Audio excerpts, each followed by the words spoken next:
You're listening to the REITE Club podcast, where the focus is all about helping you grow your real estate investment portfolio and live the life you want to live. Come grow with us and join our community at thereiteclub.com. And now your hosts, Sarah Larby and Alfonso Salemi.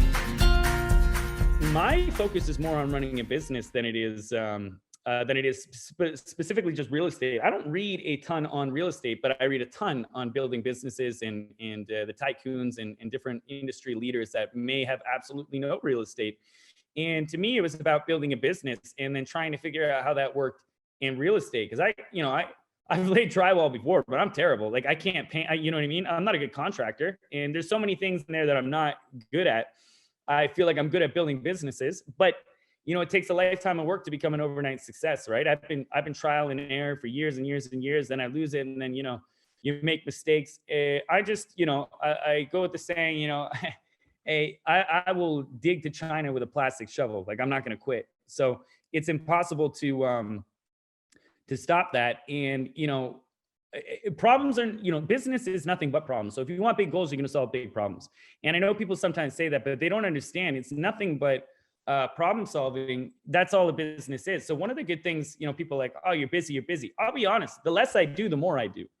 And what I mean by that is like I've never had an issue delegating responsibility. So if you say some of the mistakes I've made, delegating too many responsibilities to people who couldn't handle it or thinking that they could and being almost too optimistic about the outcome. And I would overlook things that I knew were an issue in my business, but I was so optimistic that I was like, well, this will make up for that. Especially with personnel and people, because if somebody's not on the wavelength with you, right wavelength with you, that can ruin everything. So, we've hired property management, we've underpaid property management, and that property manager will cost you 6 figures in 6 months. And then you're like, hey, I'm not doing that again. So you hire the right property management, with a paralegal background. It's just someone, who's experienced and can get it done. And that follows suit with everything. If you cheap out in those areas, it's going to wind up costing you a lot more. And then training new people is extremely expensive. And then you got to get back in there and do it. So I've never had an issue delegating things that I don't like to do, because there's a lot that I don't like to do. And I'm a terrible manager. But truthfully, I read, I actually counted this week because we're like, how much do I actually read a day?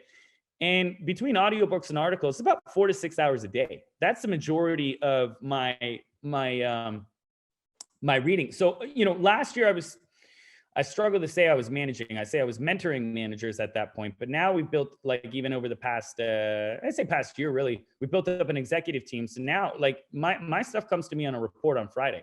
I'm not making the home sales. Our agents are, right. And they have a guidelines that they have to stick by, and they can't, venture away from that, but it actually makes them better than me offering, because I'll do things, on a gut instinct. Right. So we had this one offer like 5 months ago. I remember one offer went with an agent and I wound up turning it down. And, so many properties going on that, a week or two later, that wound up coming on our plate again. And for some reason, I made the decision to accept it. And it was the same price, pretty much the same information presented to me, but I made a different answer. And the right decision was to buy it. So my first answer was wrong. But I gave a different response based on, I don't know, my mood. Maybe the agent said it a little bit differently because we have multiple agents. And right there, I was like, you see, guys, having me in here is not a benefit for you. It's you know what I mean? This is not good. So, I understand that. I want to put the onus on them. I like them to run. I want them to be confident in what they're doing, because I'm not full time there. How can I ever be as good as you? You guys know this better than me. So I can help with the vision and the fundamentals, but that goes from the property management side to the trades. Like I don't deal with the trades because I don't know what they're talking about half the time.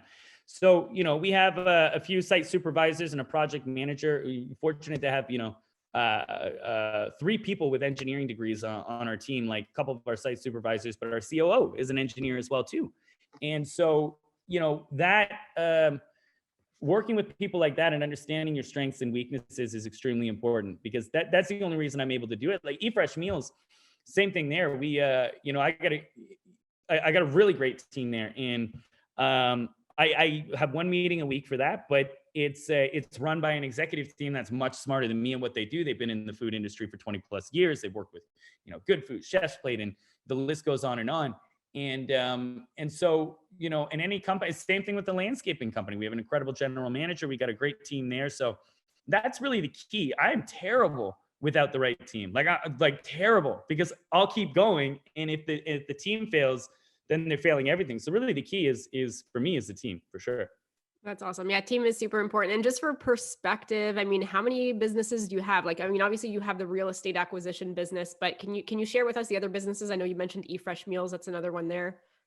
Yeah. So just in the real estate, we obviously have a team of my team. Like, this is the smallest one, but they 3 agents roughly that we work with full time. Sometimes some wholesalers as well too. And then we have our property management company as well too. And then we have our renovations company, which is really more of a management company as well too. Like, we have a couple in-house guys for some maintenance, but for the most part it's management, and we manage 30 to right now I think we're running on 38 active sites, and we're doing daily site visits on each one.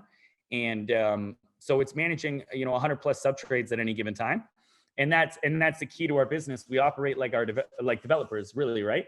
Because you can't do everything yourself. I've had a ton of guys on payroll before for labor, and then that last week takes you a month, and you don't make any money on the home. So it's much better to manage people and hold them accountable. But even that takes a lot. Like, to implement our CRMs and whatnot, you need the executive team to get to the management, to get to the staff, and it takes repetition and multiple meetings a day. But the other company is eFresh Meals. We've also got that's been around for about 5 years. And we have the landscaping company that's about 500 year-round clients, Lawn Care Alert, that's been around 8 plus years now as well too, or something. My girlfriend runs a commercial residential cleaning company with 20 full-time staff members. I don't do anything there, so I'm just taking credit for it, but I don't do anything there. We bought a golf course recently that closes next week. I need to know more about that, but I'll let you finish first. Then we got to talk about the golf course. Yeah, for sure. One of my passion projects is mixed martial arts. I love mixed martial arts. So I bought an old media site that hadn't been run in a while, InsideFighting.com, that we're going to be releasing. And then we're actually starting an MMA event in the springtime as well too. Those are passion projects. But again, I'm going to help bring in the executive team, but the person running it is much better than me. It's a former UFC fighter, and he's much more knowledgeable about the sport and knows knows how to he's thrown events before, and he knows how to put it together better than me. I'm just adding a little, spice at the end, if you will. So those are the ones I can think of right now that are on the table and currently being worked on. Thanks for listening to the REITE Club podcast and joining our community of real estate investors online at thereiteclub.com, where the focus is about helping you grow. We look forward to seeing you again next week. Thanks from your hosts, Sarah Larby and Alfonso Salemi.